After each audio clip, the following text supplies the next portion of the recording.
Good morning. Such is the nature of life that all it asks and all it wants is the opportunity to appear. You are that opportunity, and so am I. And so it is. Welcome, everyone, to CSL Midtown, coming to you this morning from Atlanta, Georgia.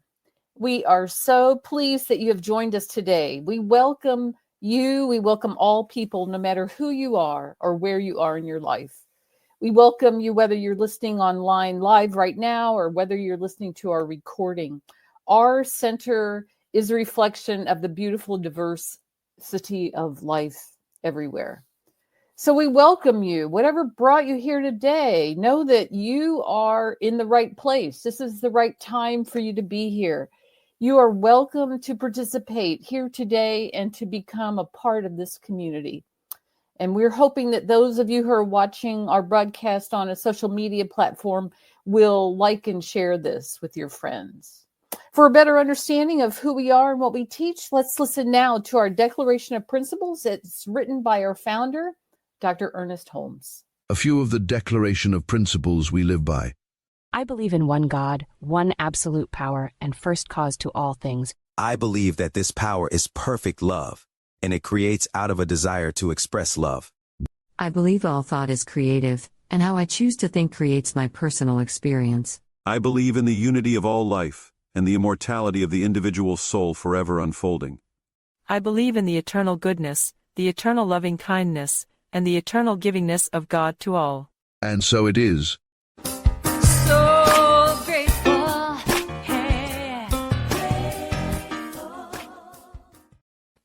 All right. Well, my name is Judy Ailey, and I'm the moderator and the practitioner for today's service.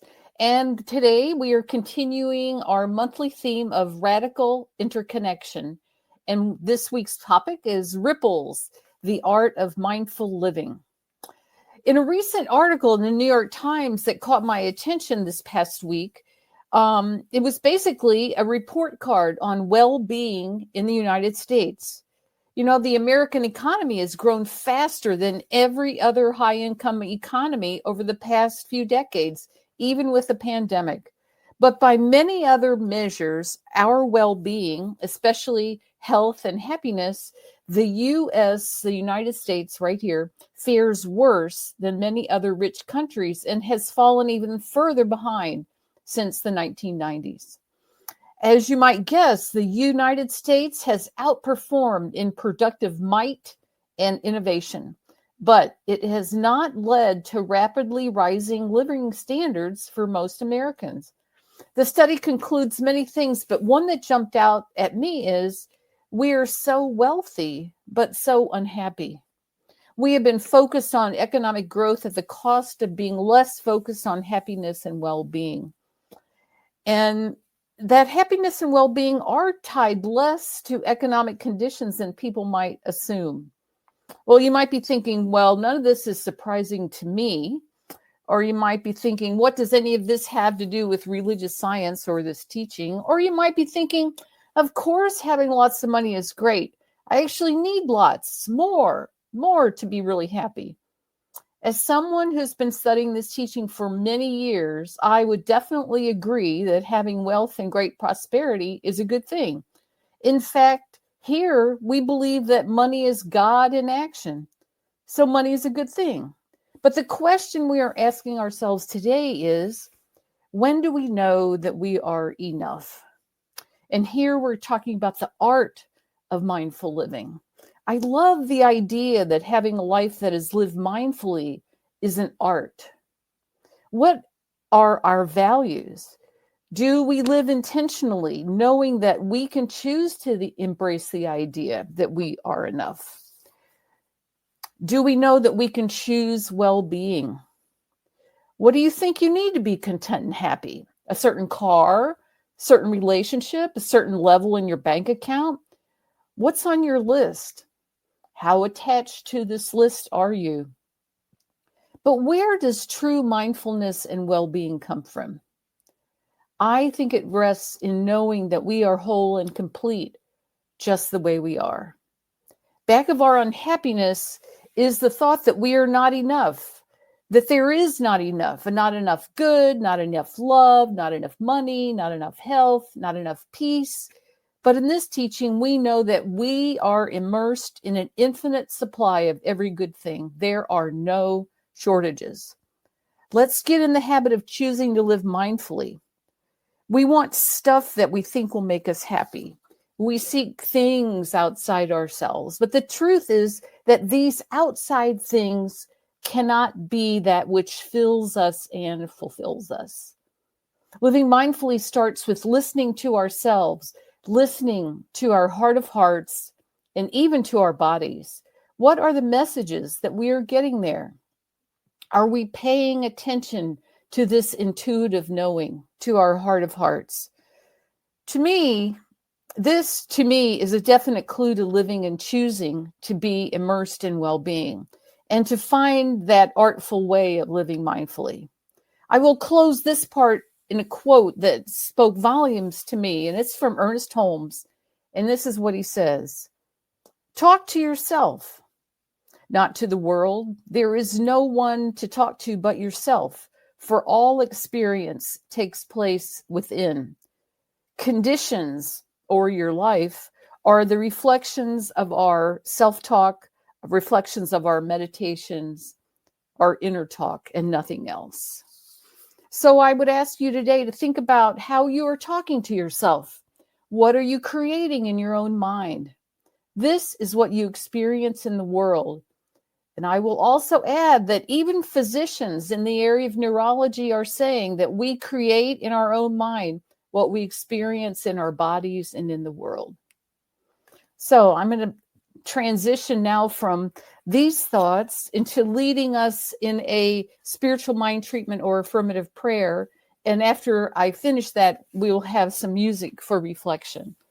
So this morning, if you'll just allow yourselves to relax and become quiet and comfortable with wherever you are seated or lounging back, relaxed, whatever that is, and take a couple of nice, slow, deep breaths to know that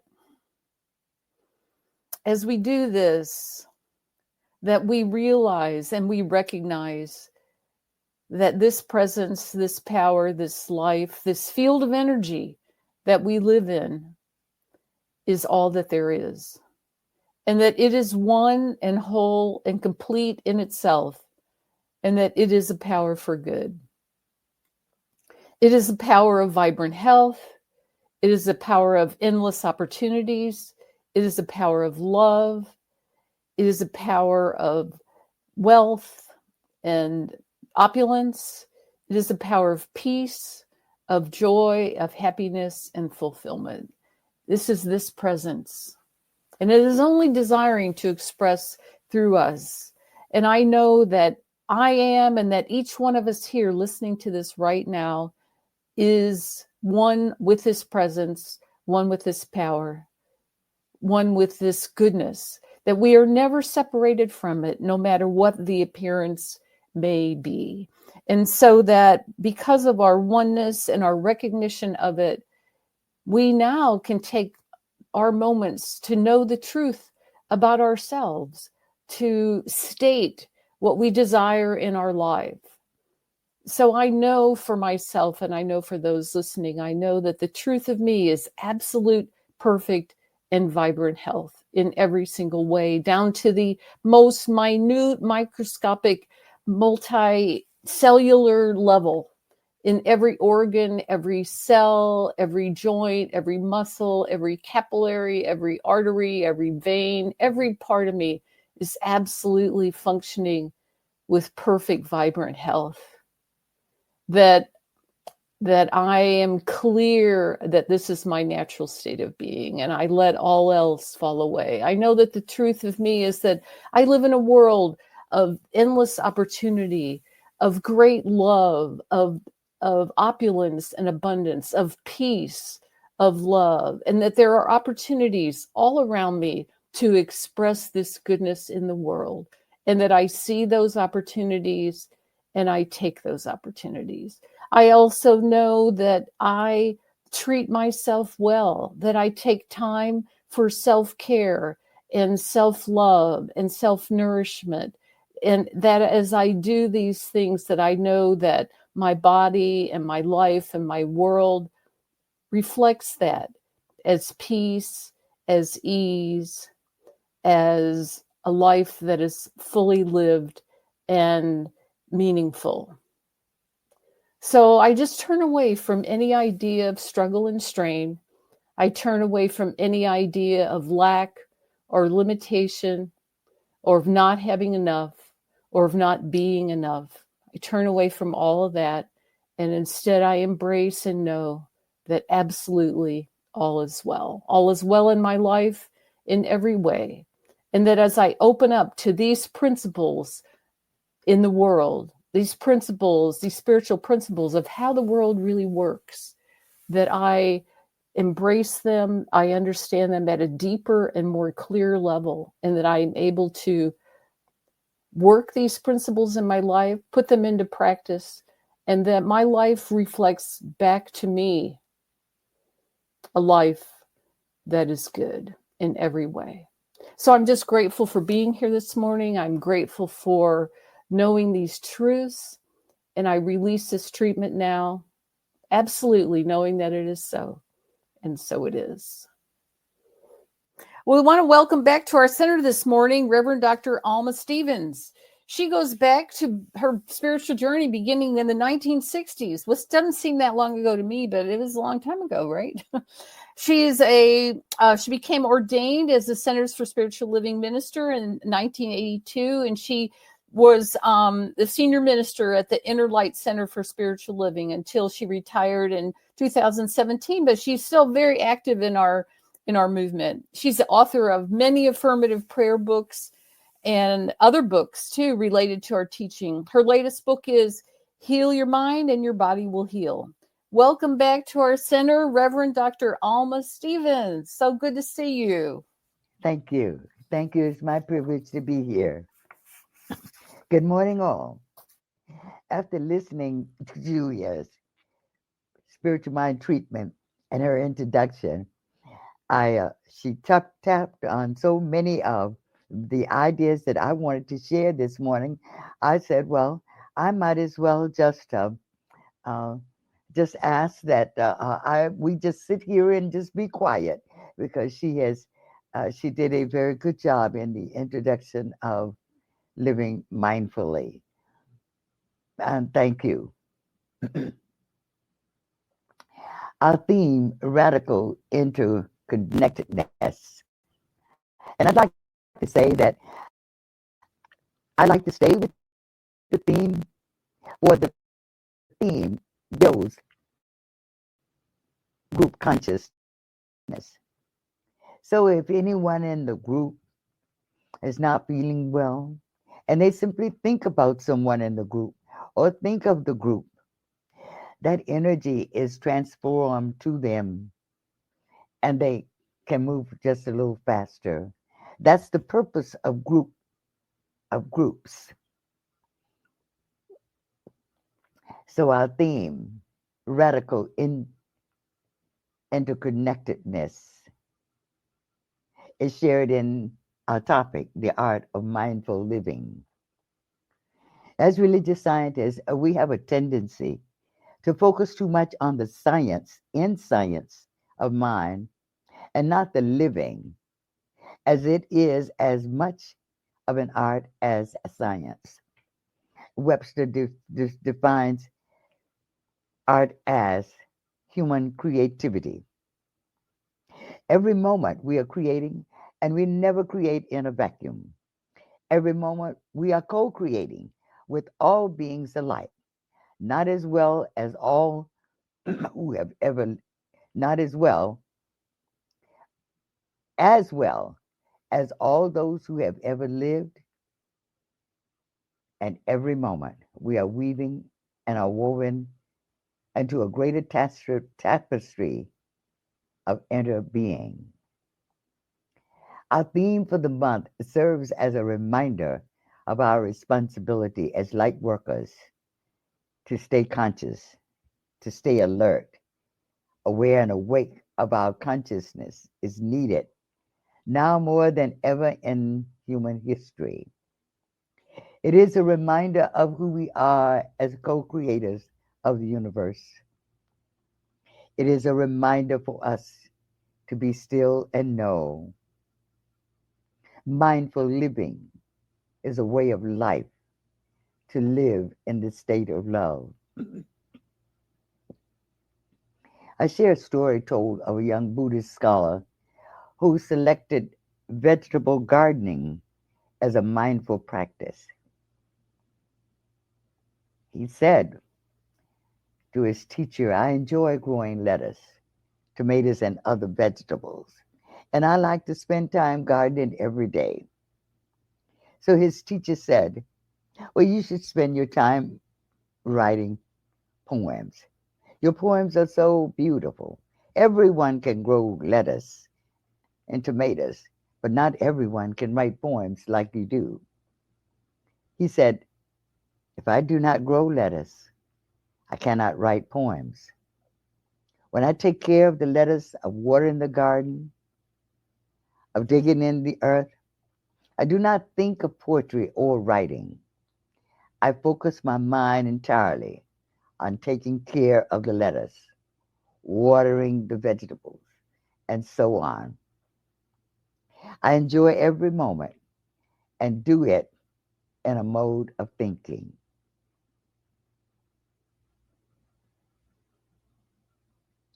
The clue to the story is it is very helpful to stop the thinking. Your art is conceived in the depths of your consciousness while you are not thinking about it. Many times, our thinking gets in the way. Page 496, second paragraph of the textbook reads, and I quote, "We have the mind of Christ in such degree as we trust implicitly in the universe and no longer do those things which contradict the fundamental goodness. From the mind proceeds the perfect law, which is the law of liberty, the law of love." It is the end of the quote. Living mindfully allows us to live within the law of love.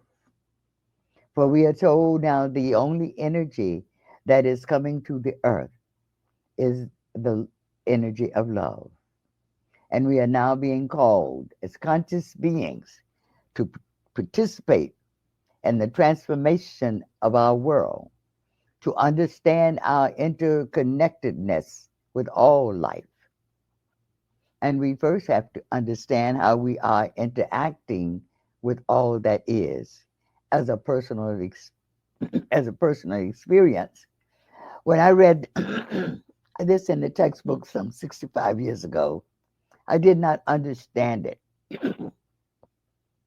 I did not understand that simply repeating the same words over and over, that it would make a difference. So my heart just led me to say, "I am one with all life." And I said, "I am one with all life." And I don't know how long I said it. I said it until I felt differently, until it left me. And I soon moved to other concepts and continued my affirmation. The power is in words. Use the highest words to live artfully, and being aware is the key. Once we embrace that idea, we can begin looking at the ways in which we believe we are enough. Embracing our divine enoughness allows us to live in contentment, knowing we are always sourced and supplied by the universal cosmic isness. Dr. Holmes wrote, "We should daily train our thoughts to recognize the spirit in everything we do, say, or think. Constant realization of the presence of spirit will provide a sense of divine companionship that no other attitudes could produce. Why should we not take the highest and best? God is, and we should realize this truth and make use of it. And that's written page 182 in the Science of Mind textbook, paragraph 6. Living is an art that must be cultivated in order to realize our connectiveness. We've been given the tools of affirmation to help keep us grounded and balanced in our desire to live life artfully.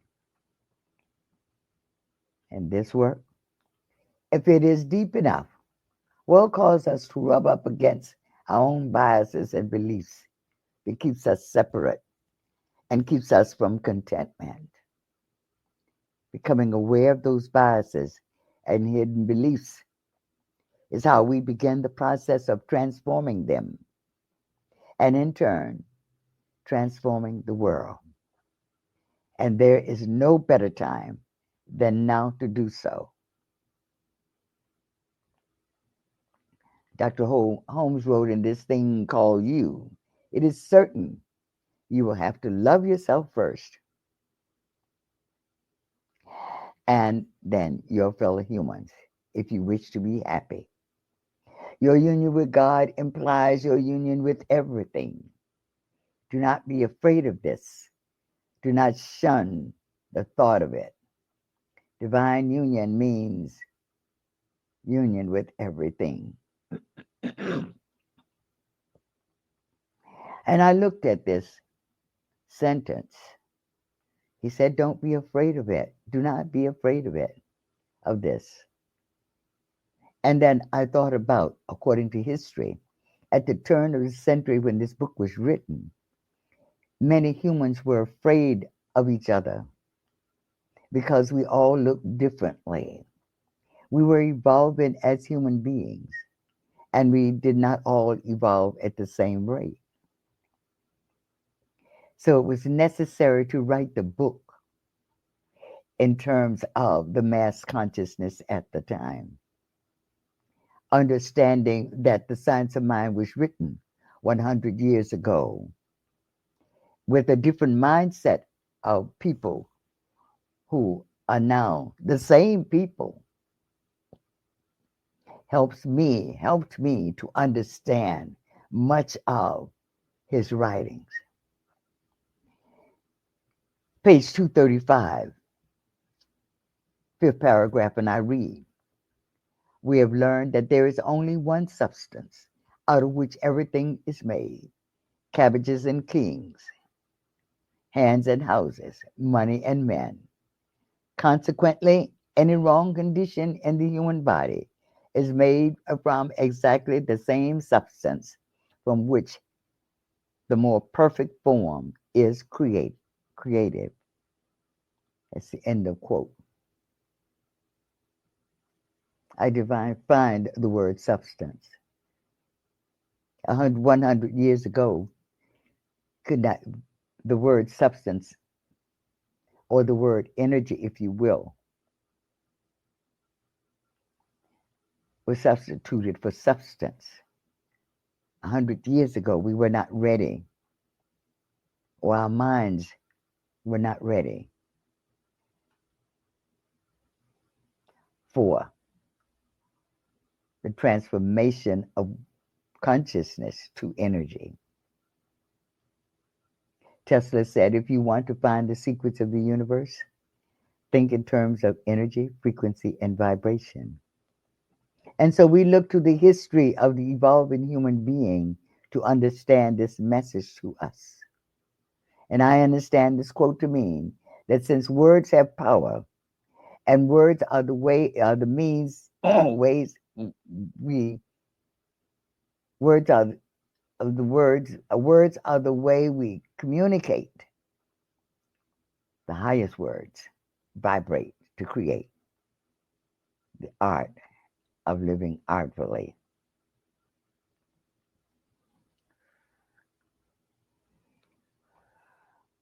So, we ask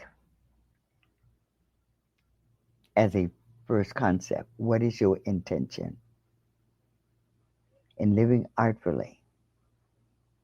What do you intend when you take each action?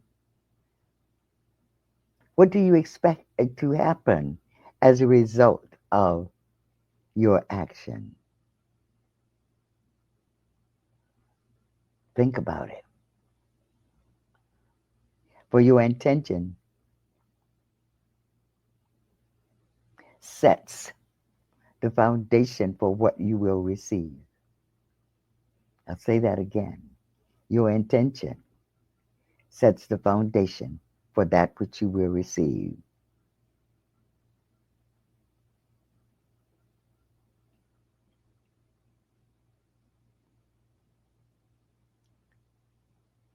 And a second concept for the art of living artfully is contentment.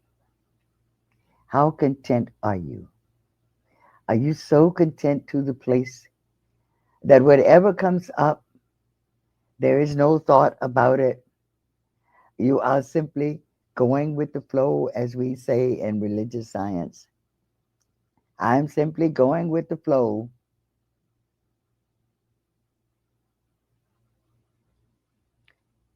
Contentment is a state of mind that brings in the art of living. For we accept that which we are. We accept and know that everything is in divine order. Everything is perfect, whole, and complete. You know, we say this as religious scientists. Oh, everything is in divine order. Do we really believe that everything is in divine order?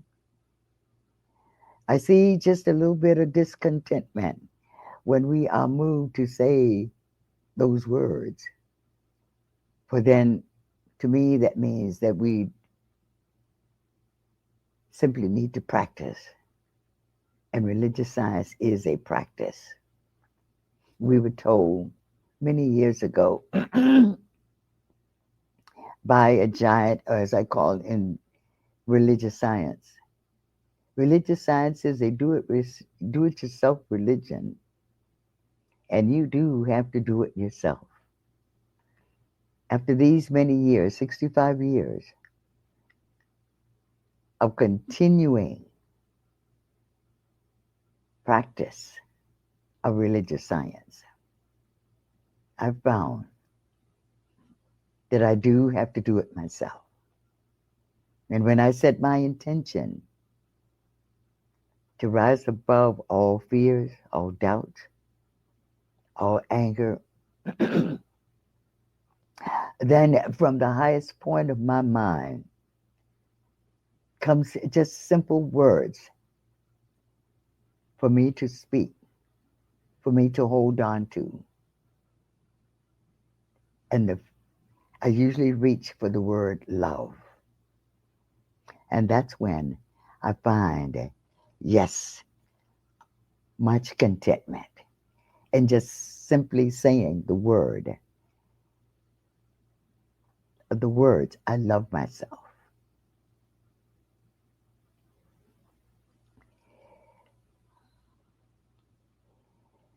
In closing,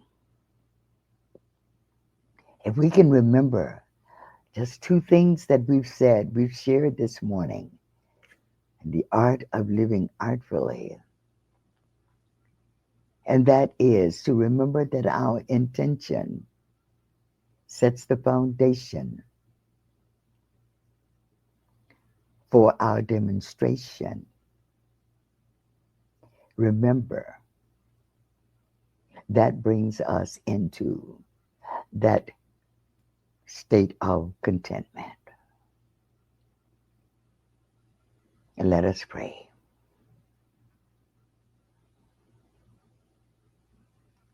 giving thanks for each individual message and welcoming everyone to this banquet to be fed,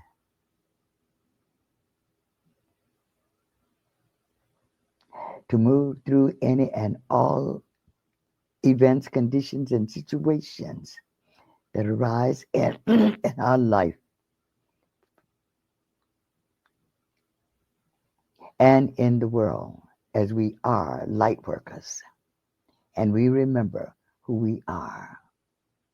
We remember and know that we are perfect. We are enough. We have enough.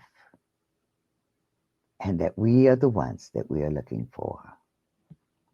And as you go out into the marketplace this week, the love, the light, the encouragement, the empowerment that you received and within this hour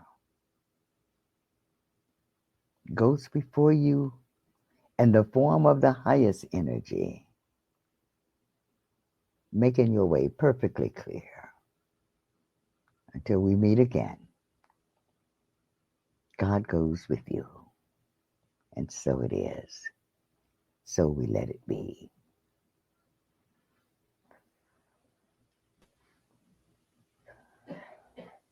Thank you for your message, Reverend Dr. Alma, and the My treatment. privilege. My privilege. All right. Thank you. Very glad to have you. All right. Vance is out of town this week, so you have me to say that now we come to the time in our service where we can have the opportunity to give back to our spiritual community. If this is where you get your spiritual nourishment, please consider supporting us in a way that feels right for you. Some people say give till it hurts, but here we say give until it feels good. Please join me for our affirmation for prosperity that's on the screen right there. I live in a universe of abundance. As I freely and joyfully give, I join in the divine flow, and all that I share with life returns to me, multiplied abundantly, and so it is. There's our website, the QR code there. So we hope that you'll take a moment to give back to our community. We have a few announcements. First, just thank you so much for joining us today. Remember, if you liked what you heard, to share our link for this service on social media. That's always just a great thing to do. Every Sunday at 10 a.m., we have our adult study group that meets on Zoom. You can find that link on our website, cslmidtown.org. Our group is currently studying the Science of Mind textbook, so feel free to join us any Sunday. CSL Midtown is pleased to be able to continue providing our community with excellent speakers from all over the country. We have really enjoyed hearing these varied messages and look forward to more of these high quality speakers. We hope that you will help spread the news about our speakers and our Sunday programs to your friends and your family. And our speaker next Sunday is Reverend Robert Brzezinski. He's the guru of the New Thought Media Network that we broadcast on every Sunday. His talk title will be Letting Go, a New Way of Being Together. I also want to announce that our annual congregational meeting will be held on March the 2nd after our in-person service.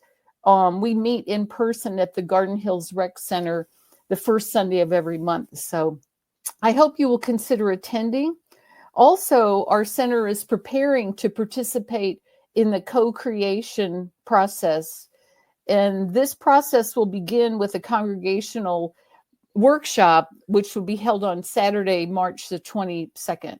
This will be an online session, so please mark your calendar and plan to attend. That's March 22nd. We will have more details in the coming weeks. If you are a person who's wondering if we will ever have a senior minister for CSL Midtown, we are moving forward with this goal, and that there are many steps to getting there, but that we are in the process. And the co-creative process that we're participating in later in March is a huge step for our center to take to begin that vision of having a full-time minister for our center. I also, on a sad note, some of you may remember Leslie Gagne, or I guess she's Leslie Byers now, former wife of Paul Gagne of this center. She made her transition this week on Thursday. She was a very dear friend of mine, and some people listening may remember her. I just wanted to let people know about that. That's all the announcements. Please join us on the Zoom link after the service for a discussion with Reverend Dr. Alma Stevens. The link is found at cslmidtown.org. And we hope to see you there. So that concludes our service. Please join me now in the closing affirmation. Okay, can you make that bigger? Yes. Thank you. I leave this place now knowing something better than I knew before. I go forth into the world with a heart full of love and a mind full of good sense. I look at the world in a greater way, knowing that I have within me everything I need to create the life I desire. I give thanks for this understanding, and I am grateful for the spirit of life that lives through me. And so it is. Thanks again for joining us, and we look forward to seeing you at the discussion right now on the Zoom link. And next Sunday, see you then. Bye.